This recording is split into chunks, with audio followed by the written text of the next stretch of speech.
2022 was a great year in whiskey. Great. But for these 5, it was kind of special. Yeah.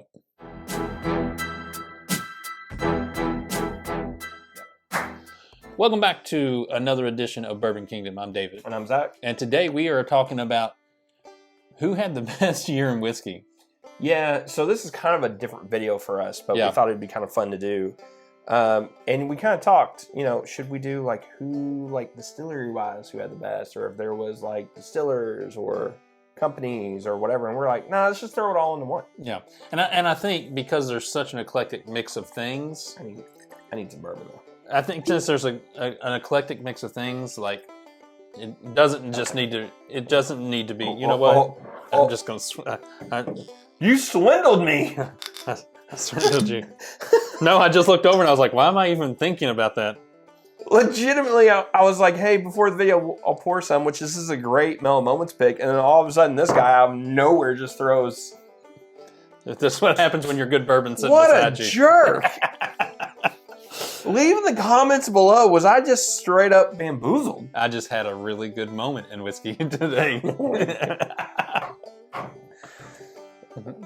All right. I don't even know. I don't even care about this video at this point. Yeah. All right. So here's how this is going to work. We basically got our top 5 who we thought had the best year in bourbon.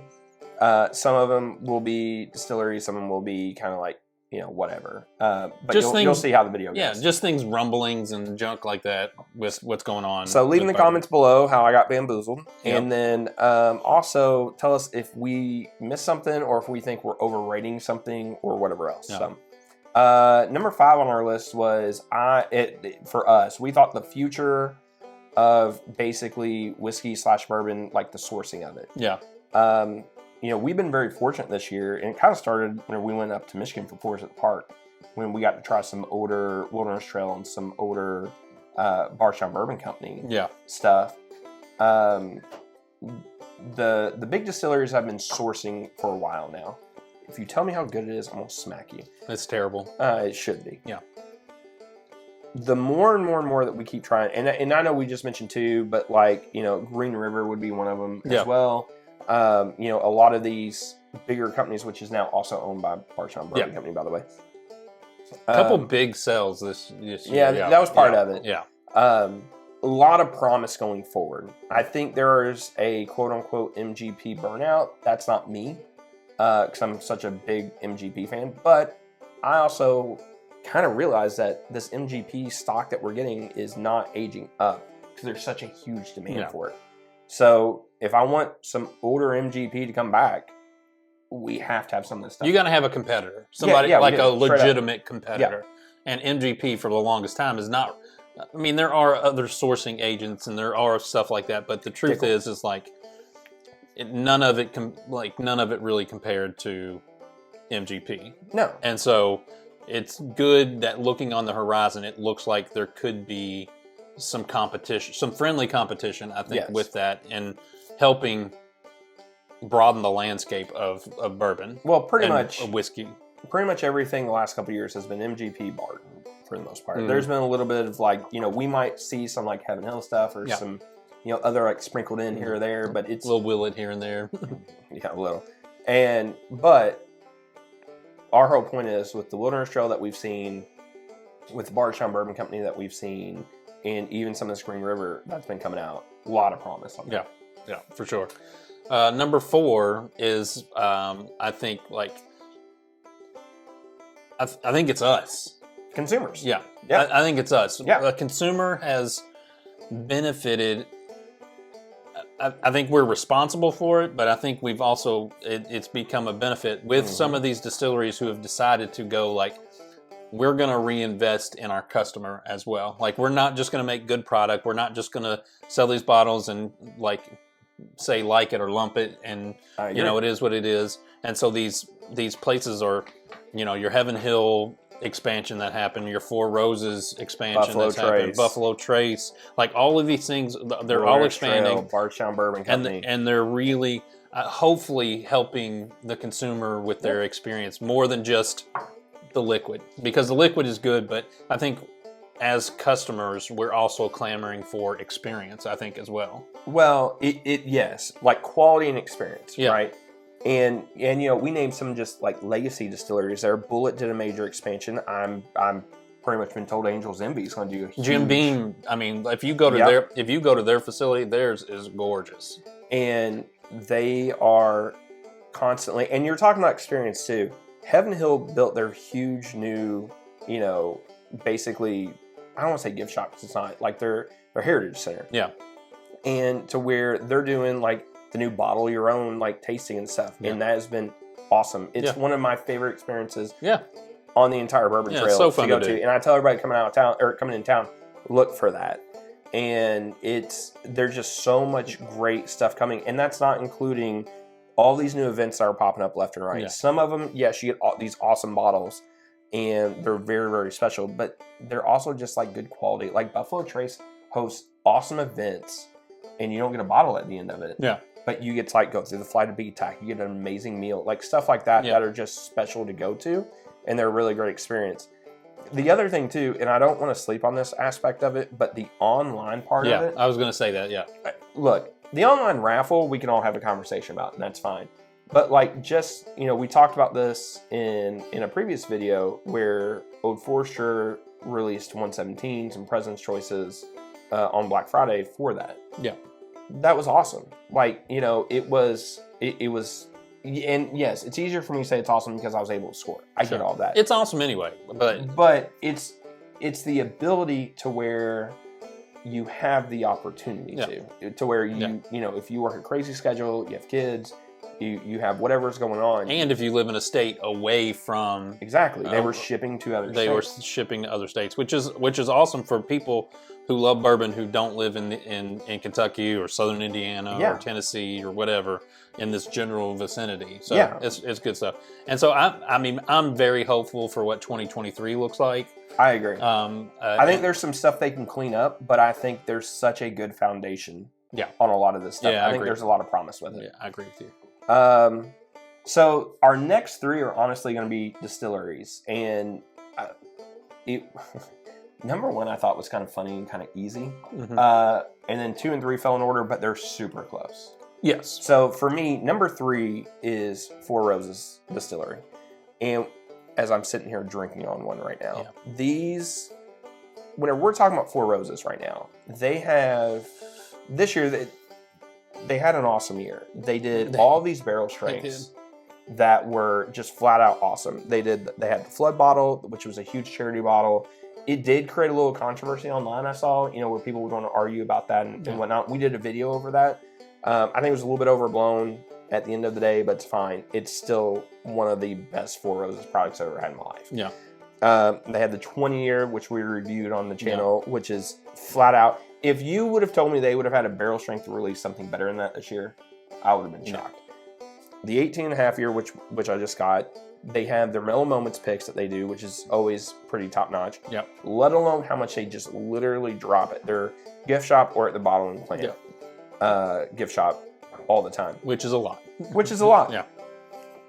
They also, the other thing I would say to all of this is their LE, which we sleep on. We don't sleep on. I know, but I think in general kind of gets slept on. They've also started doing more events, and they've always done like a Father's Day kind of event. They did a tasting for the 18.5-year. What's super cool is Brent's super just social, and he goes out as a master distiller. Like, dude's busy, and whenever you get an opportunity to talk with him, it's just he's like one of us. Like one of my buddies, Troy, he jokes around. He's like, I feel like if we invited him to one of our big bottle shares, he would come. And he has that kind of attitude. Like, he's just a super cool guy. Yeah. And to give Four Roses just a ton of credit, they think a lot. And I've talked to people within upper management for them, and they've told me, like, they want to be reasonable where they spread it out, the love and the wealth between the lotteries and the events and the big releases that they do. And the foundation of that, I think, is not only fair, but I think it's also fun to do that. If you're not somebody who likes to camp, then you have the opportunity with the online lotteries or going to the events. If you're somebody who just likes to camp, but you don't like the lotteries, I mean, you can still do them. Yeah. But you also have an opportunity to get other great stuff. And I think that just spreads it out so much. Yeah. and it's just great. Yep, Four Roses is killing it. Their their bourbon is fantastic, and the more it gets into people's hands, the happier I am, because we have loved Four Roses for a long time. So I just think they've just taken a huge jump this year. They have. In not just like the quality of everything. They've always had great stuff, but just some of these ultra age stuff that they're doing now, and I think this stuff will continue. Yeah. From a previous conversation I had, and we talked about on the whiskey grab, I just think they're just going to have just a lot of these kind of things going forward, which is great.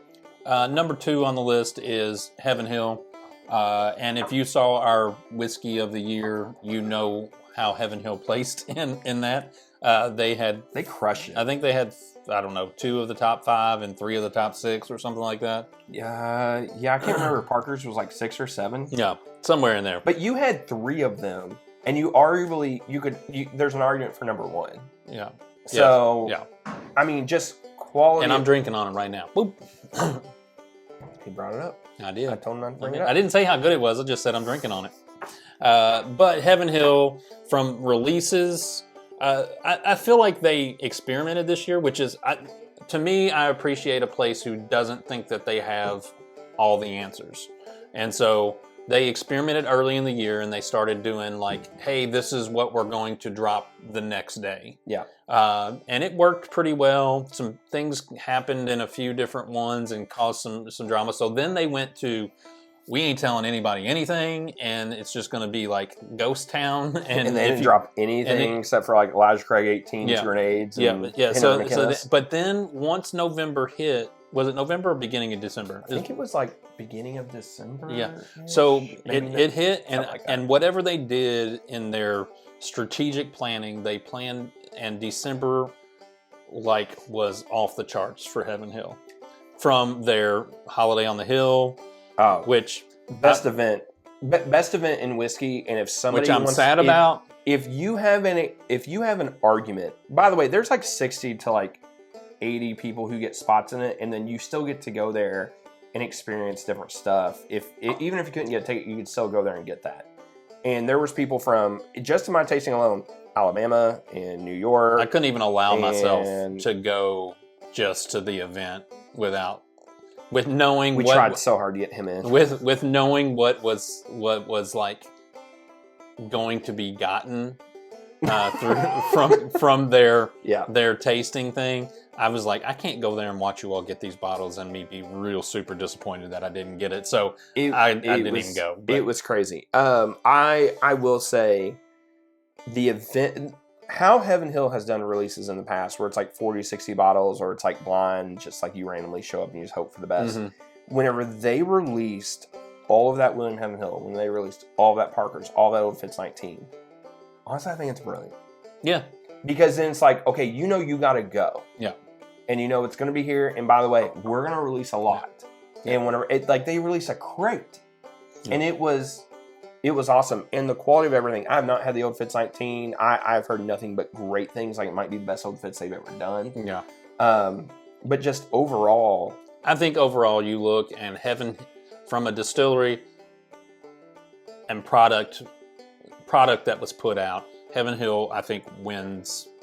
Oh yeah, I think Heaven Hill wins the year hands down. And Four Roses put out some really good stuff. They did, but it's like a 1A, 1B kind of situation. I think you're right. Now, from a monetary standpoint, there might be somebody else that won out way better. Well, that goes back to number 1. So, look. Who won 2022 in whiskey? It's not even close. It's Wilderness Trail. Yeah, Wilderness Trail. It's for one reason only. You sold for $600 million. Salute. Congrats, Dr. Pat. Congrats, all of you all down there. You all crushed it. Yeah. Look, I'm a big Wilderness Trail fan. I've said this numerous times before. I don't know what it's going to look like after the sale and everything. But anytime you sell a business for $600 million, I think that's a win. It is a win. Super big win. Tell us what you think. Tell us what you thought won and what was best in whiskey for 2022. Yep. And I'm excited for 2023 and what it brings. Yeah. And so, till next time, we'll see you. We'll see you.